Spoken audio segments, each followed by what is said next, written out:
Eccoci qui al primo video. Allora, per prima cosa dobbiamo acquistare tutto l'occorrente che ci serve per braciare.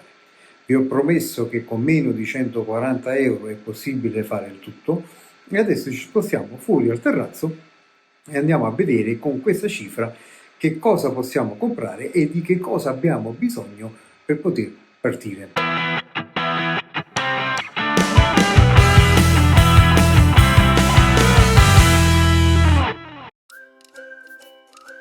Bene, allora andiamoli a vedere quali sono questi prodotti a basso costo. Cominciamo dal protagonista, il famoso Kettle.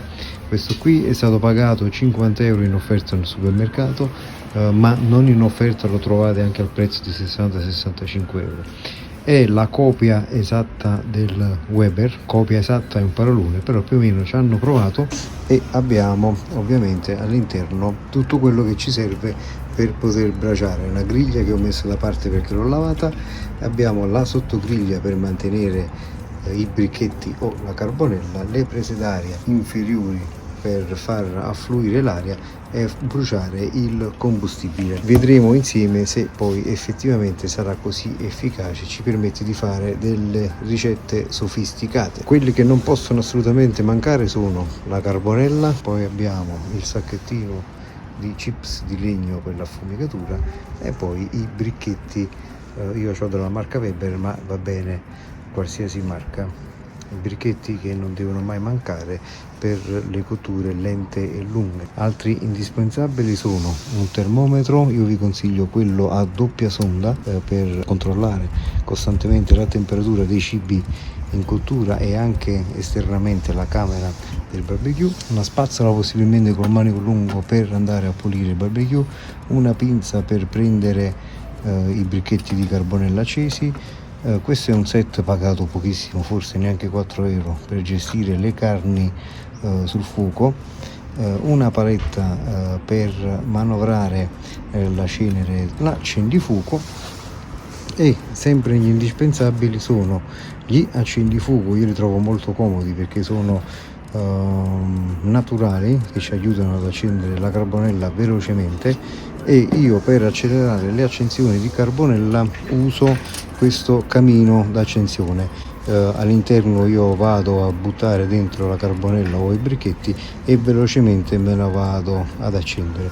È un modo veloce per accendere, costa soltanto 7 euro. Io ho un braciere vecchio che ormai io utilizzo per gestire la carbonella, quindi per accendere i bricchetti, per accendere la carbonella, rovesciarla, tenerla temporaneamente qui in accesa per poi riversarla nel mio famoso kettle. Costo ne troviamo vari, questo comunque possiamo anche prendere quelli da 7 euro che ci sono al supermercato, perché alla fine a me interessa avere un supporto dove io vado a posizionare questo camino di accensione con una fiamma sotto per accendere tutti i bricchetti e poi eventualmente per rovesciare la carbonella.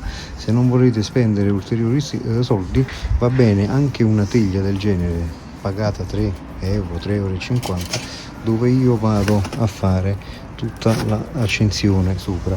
Mi raccomando, non tenete la teglia a contatto con le piastrelle del vostro pavimento, perché altrimenti il calore rischierebbe di spaccarvele.